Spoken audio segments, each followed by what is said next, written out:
Now that I'm back from my break, I'm ready to start tracing my trees. So I'll move my landscape picture out of the way so that I can go ahead and begin to trace my trees. And before I start tracing, I'm going to use the same visual cue of this highlighter pen to indicate where I want to start my pen stroke and where I want to stop my pen stroke. So you can break these down into different sections where you do the triangles first and then come back and do the rectangles. So I think that's what I'll do for each tree, is to put the visual cues in place and then just to tell my student which shape I want them to trace first. So I will start with the triangles on each shape and stabilize the paper with my non-dominant hand, get a good, maybe a dynamic tripod or a lateral tripod grasp on my writing instrument, and I'm stabilizing my arm so it can easily slide along the table if I need it to, or to isolate my fine motor skills for some of the smaller shapes. So I'll start with the triangles and I will trace along the lines. I'm getting some good visual motor integration skills out of it. I'm really following along this dotted line here to my visual cue with my visual motor skills. And then I'm going to go ahead and finish the rectangle portion. Now I'm ready to complete the rest of these trees. If your student requires a little bit of extra help with the tracing component of this activity, it's okay to provide some hand over hand assistance or maybe some extra visual cues, but really the hand over hand assistance is really helping your student to understand the physical boundary here and the muscle movement and graded muscle force needed to initiate a brushstroke and then to stop the pen stroke here. So it's really important that if your child does not have these skills quite yet developed, that we do provide physical assistance, some tactile cues, hand over hand assistance to help your student really start to understand the motor skills involved in these pen strokes here. So now I'm ready to finish the rest of this. And I will complete my last tree here with my tracing before I cut out my tree. Now I'm ready to cut these out, and I'm going to use the same technique that I did for the mountain range. I'm going to separate them into smaller pieces of paper, which will make it easier for my student to use their bilateral coordination skills to manipulate the piece as we're cutting it out. So I'm going to use just kind of a rough cut just to get these trees separated from each other. And then I'm going to use some more fine motor precision skills as I cut along these dotted lines here. So I'm really encouraging my student to use fine motor precision here, bilateral coordination with manipulating the piece to then locate the line to cut, and then I'm using my visual motor integration skills to cut along this line. And I'm almost done with the first one, and then I will be ready to finish the rest of my trees. Perfect. Now I'm ready to finish the rest of them.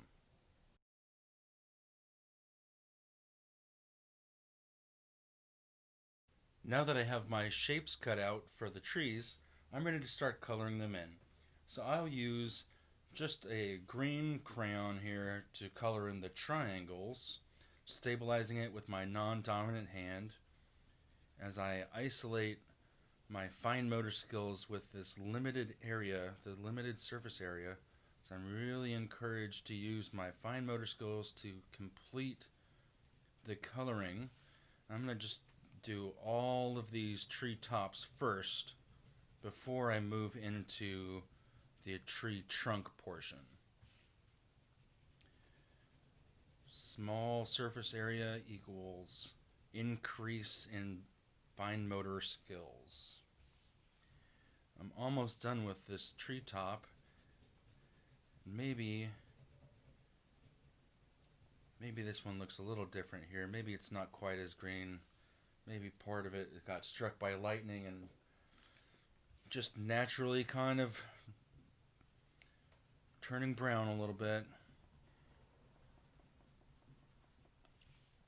Now I'm ready to finish the rest of my trees, and then I will glue them onto my paper on the right side of my landscape. So I'm ready to glue. We can remove some of these pieces off to the side. Maybe I'll put them on my non-dominant hand side, so I have to reach across my body to get them. And I will be placing my trees on my dominant hand side. So I'll reach across to get the tree on my left side, because I'm a right-handed dominant person.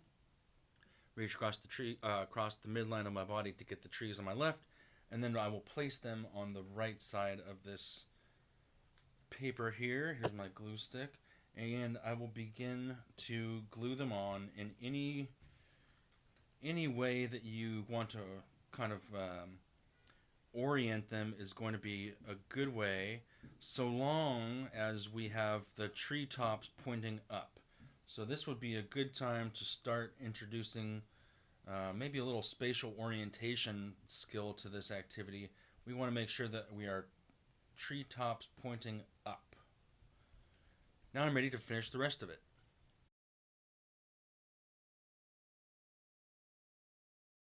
Now that we've completed the trees, it would be another natural break time. So allow your child to get up from the tabletop activity to go play outside, or to play with his or her favorite toy, or whatever it is that we need to do to really kind of break up this activity a little bit, so that we don't, experience fatigue or kind of a lack of a loss of interest. We really want to keep the intrinsic motivation high with this activity. So if you need to take a break now, that's a good time. Now that I'm done with my break, I'm ready to start tracing out my snow person. So I will remove my landscape picture out of the way.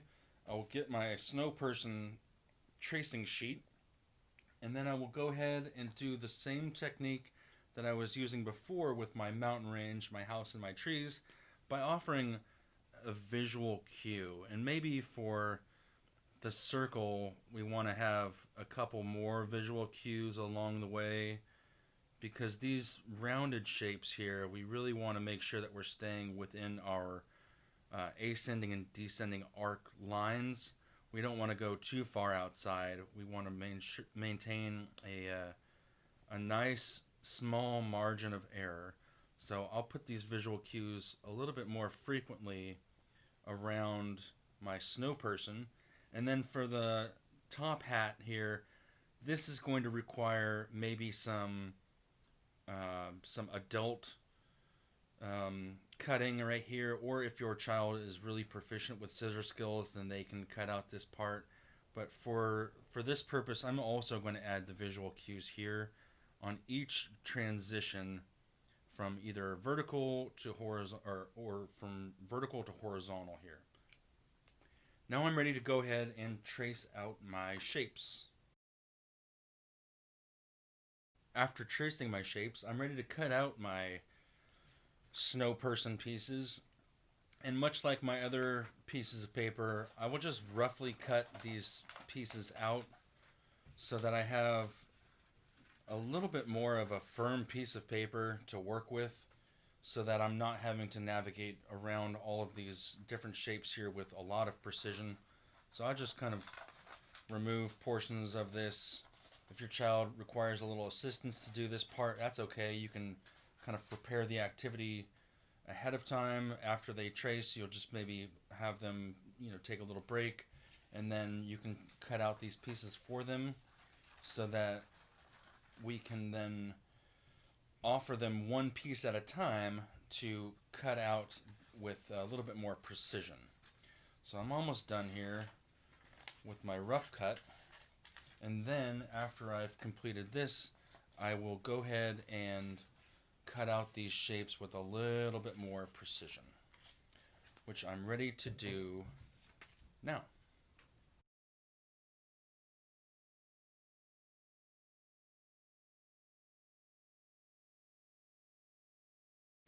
Now that I have my snow person cut out, I can take this opportunity to add a little bit more detail if I want to.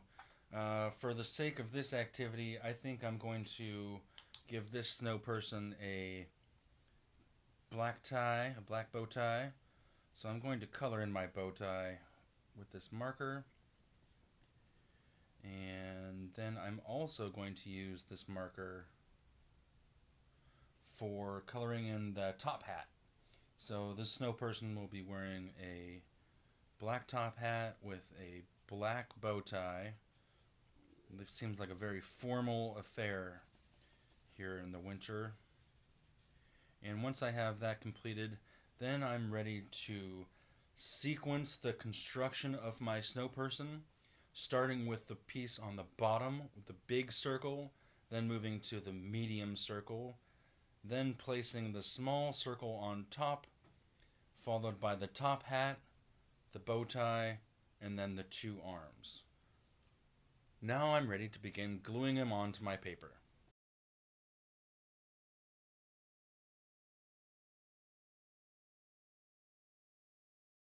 Now that I'm done with the project, I can use this either as just simply art, I can hang it up in my house, or I can use this for some discrete trials if I would like to. I can use this larger visual field here to do some kind of visual discrimination activities. Where are the trees? Which ones are the mountains? We can use all of the shapes here to do a scavenger hunt of sorts. How many triangles can we find? That sort of thing. So there's really a great variety of different activities that you can use or that you can do with this art project completed. So be sure to save your work from week to week. I know we're starting with the house, then maybe we're going to take a little bit of a break. Maybe we come back to it next week with our next OT session to then complete our tracing and coloring in and cutting out of the mountains. We can break this up into multiple different OT sessions, or if your student is really proficient with their fine motor skills and visual motor skills, they might want to complete this in just one session. And then again, we'll be using this for multiple different educational activities here to develop an assortment of different skills after we complete this. Thanks for checking out my video. I hope you found it useful. Please feel free to get in touch with me if you have any questions on how to implement these strategies with your student.